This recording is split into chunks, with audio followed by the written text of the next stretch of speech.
Monsieur Vieira, bienvenue sur Africa 24. Merci beaucoup. Alors, la première question que je vais vous poser, alors, étant donné que votre passé politique notable, pourquoi vous êtes présenté aujourd'hui comme candidat indépendant? Qu'est-ce qui vous distingue des autres partis politiques? Bon, tout d'abord, merci pour cette opportunité. Je pense que la différence entre moi et les autres candidats, c'est surtout la conception du pouvoir.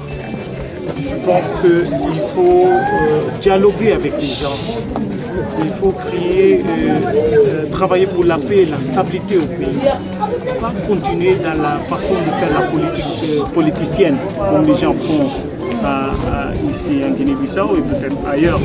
Mais je pense que ma conception du pouvoir, c'est un peu différent parce que je veux rendre le pouvoir au peuple bissau-guinéen. C'est au peuple de décider nos destins.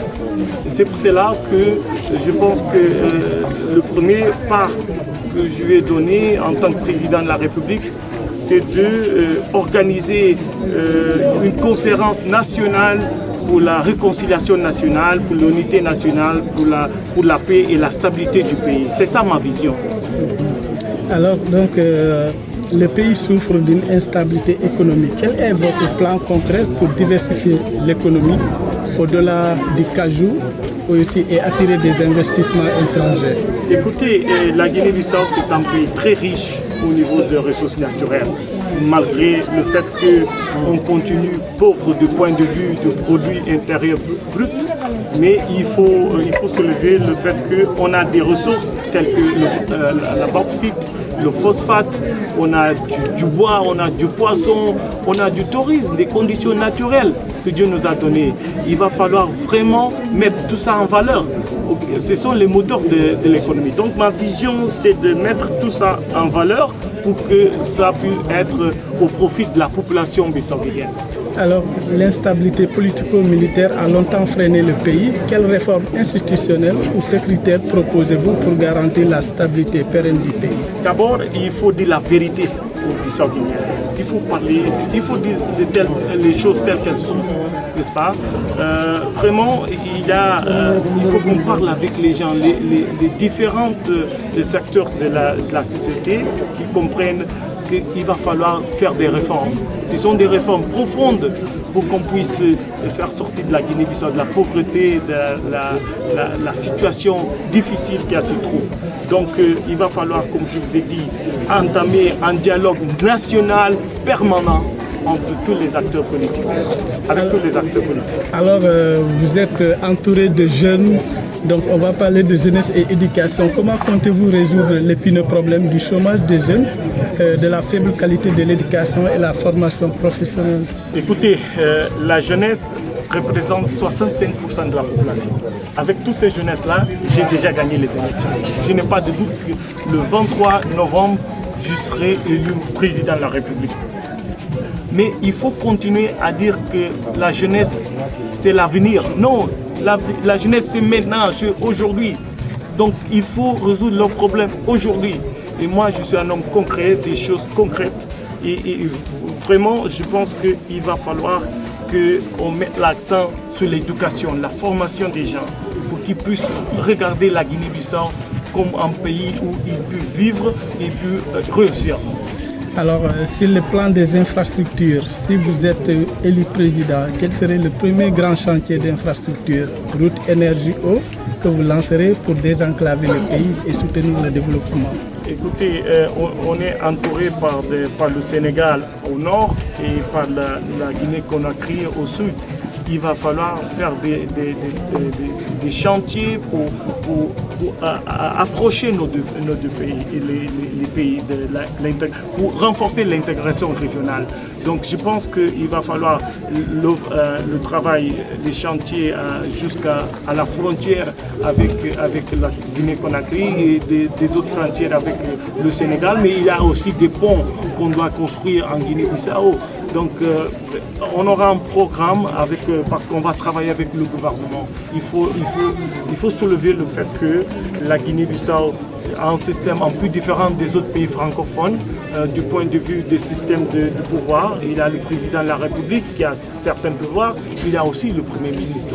Il faut travailler toujours avec le gouvernement pour qu'on puisse amener à bien ces projets de développement.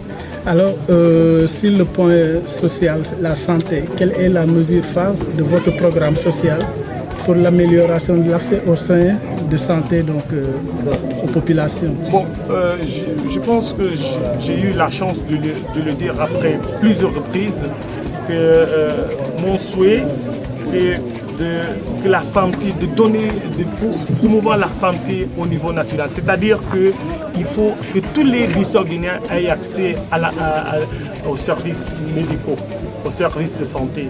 Dans ce sens-là, je pense qu'il faut créer un programme où on va donner une carte avec 65 000 francs CFA à tous les jeunes on veut travailler, mais ils n'ont pas le pouvoir, ils n'ont pas les conditions ils n'ont pas de travail.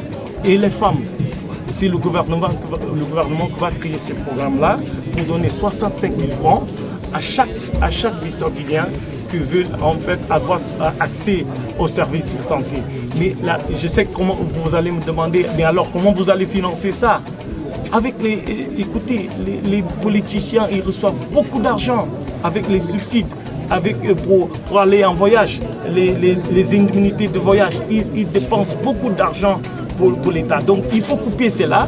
Avec ça, on peut financer les programmes sociaux. C'est ça ma vision. C'est-à-dire d'amener la santé à tous les Bissau-Guinéens, n'importe où ils sont en Guinée-Bissau. Même la même chose avec l'éducation. Donc cette carte, ce n'est pas pour acheter des habits. Hein, c'est seulement pour la santé et l'éducation, pour tous ceux qui n'ont pas de travail, tous ceux qui sont au-dessus de la ligne de pauvreté. Ok, la dernière question, on va parler de réconciliation. Le pays reste un type de réconciliation nationale pour les clivages ethniques et politiques. Bon, comme je vous ai dit tantôt, au début, il ne faut pas voir les gens comme des ennemis. Ils sont des adversaires politiques. C'est dans ce sens-là que je pense que c'est fondamental qu'on met l'accent sur le dialogue national. Il faut dialoguer avec les gens parce que nous sommes des êtres humains. Il faut qu'on dialogue.